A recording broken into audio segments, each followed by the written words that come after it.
मित्रांनो नमस्कार. आज अर्थातच मराठा आरक्षणावर आपण बोलणार आहोत.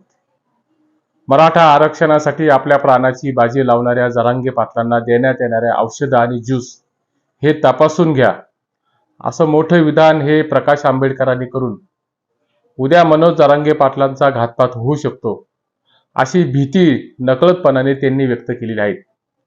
आणि प्रकाश आंबेडकरांनी याबाबत व्यक्त केलेली भीती ही रास्त आहे. याबद्दल मागील इतिहासाचा धांडोळा घेतला किंवा गत इतिहासाचा आपण आढावा घेतला तर महाराष्ट्राच्या राजकीय इतिहासामध्ये आणि महाराष्ट्राच्या इथून मागच्या परंपरेमध्ये हा इतिहास आणि या इतिहासामध्ये असलेल्या ज्या ज्या पुरुषांनी हे व्यवस्थेविरुद्ध बंड केलेले आहेत, त्या बंड केलेल्या महापुरुषांना आणि त्या बंड केलेल्या व्यक्तींना हे जाणीवपूर्वक हे संपवून टाकण्यात आलेलं आहे किंवा जाणीवपूर्वक त्यांचा छळ केलेला आहे. त्यामुळे आंबेडकरांनी जे विधान बोलून दाखवले आहेत ते अगदी सत्यतेच्या कसोटीवर रास्त असं हे या ठिकाणी आहेत. कारण ज्यांनी ज्यांनी व्यवस्थेला हादरे दिलेले आहेत आणि ज्या ज्या प्रस्थापितांच्या विरोधात महापुरुषांनी किंवा व्यक्तींनी जाणीवपूर्वक त्यांच्या विरुद्ध संघर्ष केलेला आहे, त्यांना मात्र संघर्ष करत असताना त्या व्यवस्थेने हे छळलं असल्याचं हे आपल्या लक्षात आल्याशिवाय राहत नाहीत. अगदी 350 वर्षापासून जर इतिहासाचा आढावा घेतला तर 350 वर्षापूर्वी संत तुकाराम महाराजांना आणि त्यानंतर असलेल्या गौरी लंकेश, गोविंद पानसरे, कुलबर्गी यांचा इतिहास हा ताजा आहे. या सर्व व्यक्तींना व्यवस्थेच्या विरोधात बंड केल्यामुळे, व्यवस्थेला हादरे दिल्यामुळे त्यांची हत्या ही करण्यात आलेली आहे. आणि विशेष म्हणजे ही हत्या होत असताना या सगळ्यांच्या हत्येमध्ये प्रामुख्याने एक दुवा समान आहेत.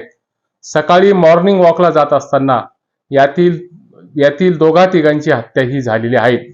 त्यामुळे आज जरांगे पाटलांच्या आंदोलनाने महाराष्ट्रातील निजामी अशा मराठी सत्तेला, निजामी अशा उन्मत्त सत्तेला आणि राजकीय व्यवस्थेला आणि त्याहीपेक्षा उन्मत्त असलेल्या घराणेशाहीला त्यांनी मात्र ह्या ठिकाणी आव्हान दिलेलं आहे. ते आव्हान देत असताना जरांगेंनी मात्र या संपूर्ण घराणेशाहीची आणि या प्रस्थापित व्यवस्थेची अक्षरशः दमछाक केलेली आहेत.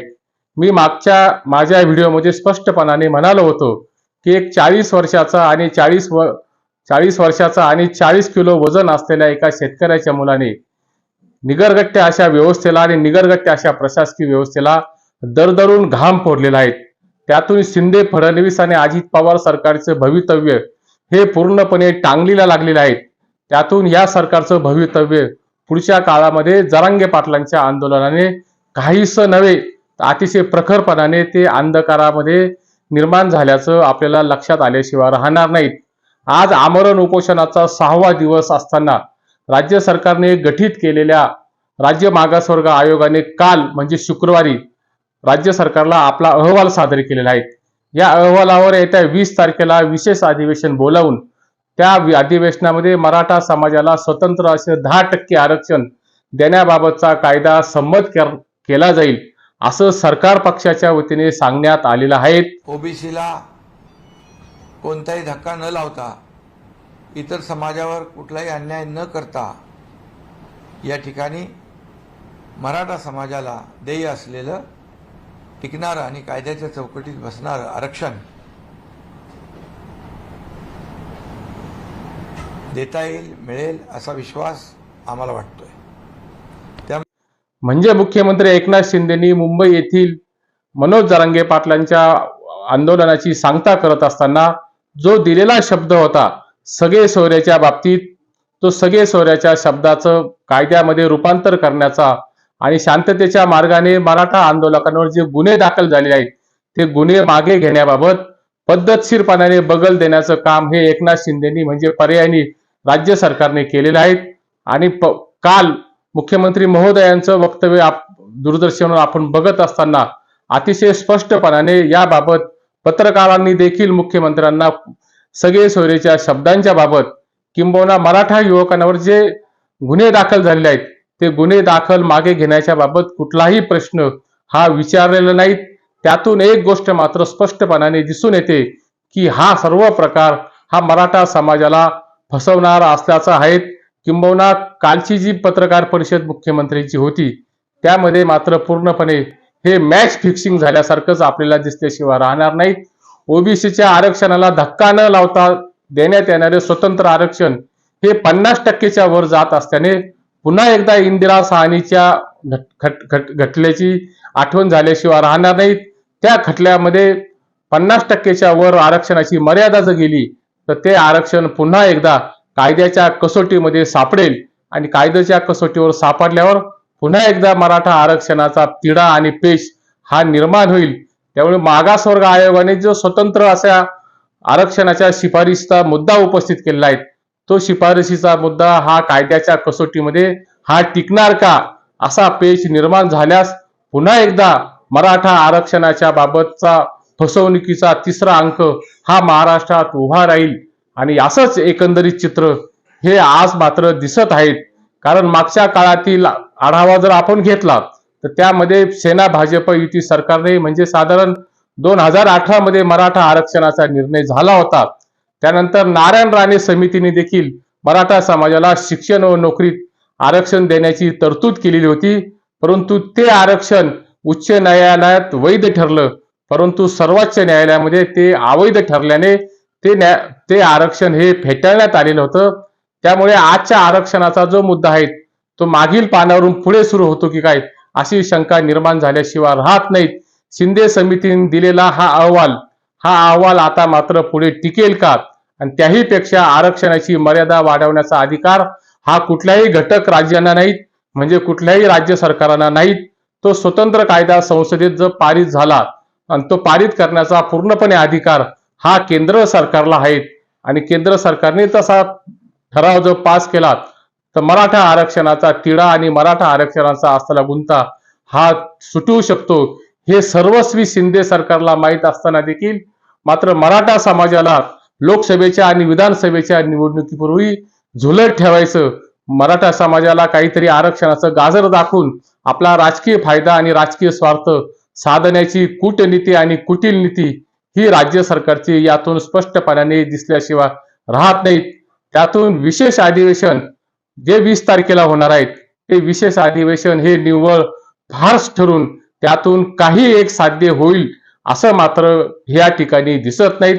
स्वतंत्र आरक्षणाचा मुद्दा पुन्हा एकदा कायद्याच्या कचाट्यात सापडून मागच्या दाराने पुन्हा एकदा गुणरत्न सदावर्ते आणि गुणरत्न सदावर्तेची असलेली पत्नी जयश्री पाटील किंबहुना तिरोडकर, केतन तिरोडकर आणि अन्य कोणी माणसांना या ठिकाणी सुप्रीम कोर्टामध्ये या स्वतंत्र आरक्षणाच्या विरोधात याचिका दाखल करून पुन्हा एकदा मराठा आरक्षणाचा प्रश्न हा पेंडिंग ठेवायचा, मराठा आरक्षणाचा प्रश्न हा भिजत ठेवायचा, अशीच कपट कारस्थानाची नीती ही राज्य सरकारची नव्हे एकनाथ शिंदेची आणि अजित पवारांची असल्याचं या ठिकाणी स्पष्टपणाने दिसून येत असल्याचं महाराष्ट्रातील मराठा समाजाला जाणवल्याशिवाय राहत नाहीत.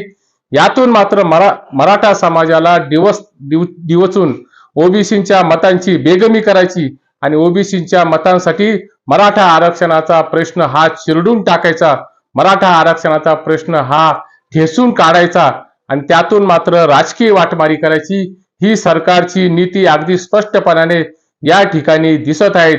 आता मात्र यामध्ये कुठलीही शंका असण्याचं कारण हे दिसत नाहीत. या सर्व घडामोडीतून जरांगे पाटलांना मराठा समाजाने सांभाळत असताना आणि महाराष्ट्रातील गरजवंत मराठा समाज हा जरांगे पाटलांचा ऐकत असताना त्यांनी सुद्धा आज 6व्या दिवशी आमरण उपोषण हे चालू ठेवलेलं आहे. त्यांची प्रकृती मात्र आता काळजी करण्यासारखी असताना ज्या मनोज जरांगे पाटलांचं समाज ऐकतो त्याच जरांगे पाटलांनी आता मराठा समाजाचं ऐकून हे उपोषण सोडण्याची गरज आहे.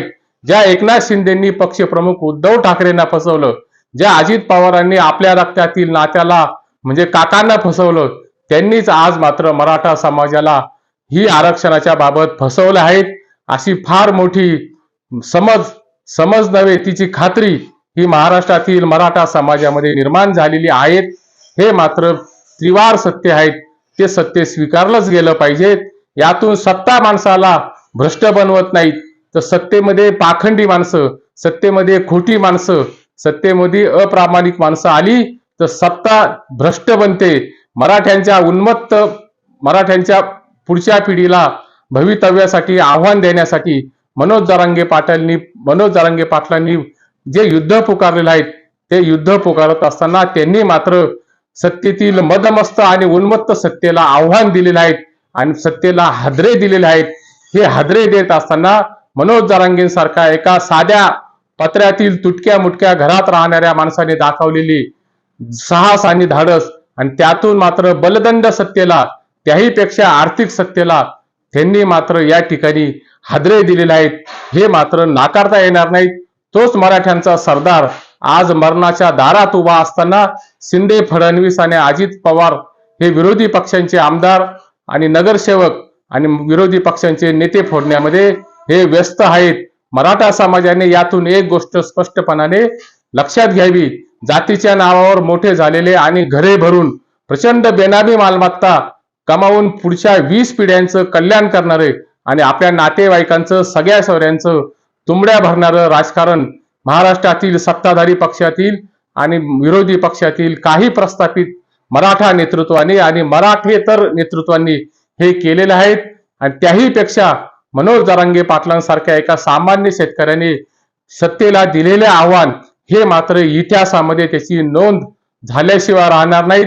आणि यातून मात्र लबाडांच्या आणि भामट्यांच्या दुनियेत जरांगे पाटलांसारखा प्रामाणिक माणूस हा पुढच्या काळामध्ये होणार नाही. आणि हे सर्व घडत असताना मनोज जरांगे पाटलांसारखा माणूस हा या समाजाने जपला पाहिजे, हा या समाजाने वाढवला पाहिजे.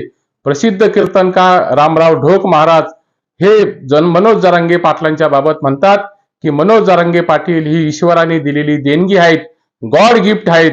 त्यांच्या डोळ्यातून येणाऱ्या प्रत्येक अश्रूंच्या थेंबाचा हिशोब हा भविष्यात होईलच.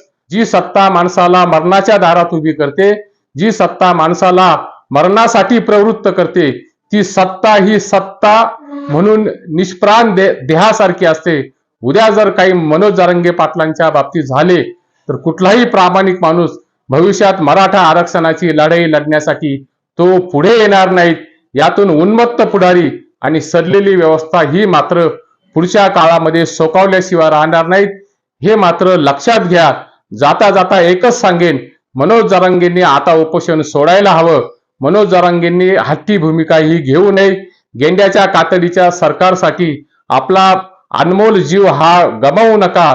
पुन्हा संघर्ष करता येईल, पुन्हा पेटून उठता येईल, पुन्हा क्रांतीची मशाल ही पेटवता येईल. पण मनोज जरांगे सारखा प्रामाणिक माणूस हा मराठा समाजाला पुन्हा भेटणार नाहीत. मराठा समाजाला मिळालेल्या या प्रामाणिक निस्वार्थी माणसाला काळाची आणि नियतीची नजर ही लागू नयेत, ही सदिच्छा आणि हीच प्रार्थना या निमित्ताने या व्हिडिओच्या माध्यमातून व्यक्त करतो आणि तुर्तास येथेच थांबतो. हा व्हिडिओ जर आवडला असेल तर या व्हिडिओला लाईक करा, सबस्क्राईब करायला मात्र विसरू नका. धन्यवाद.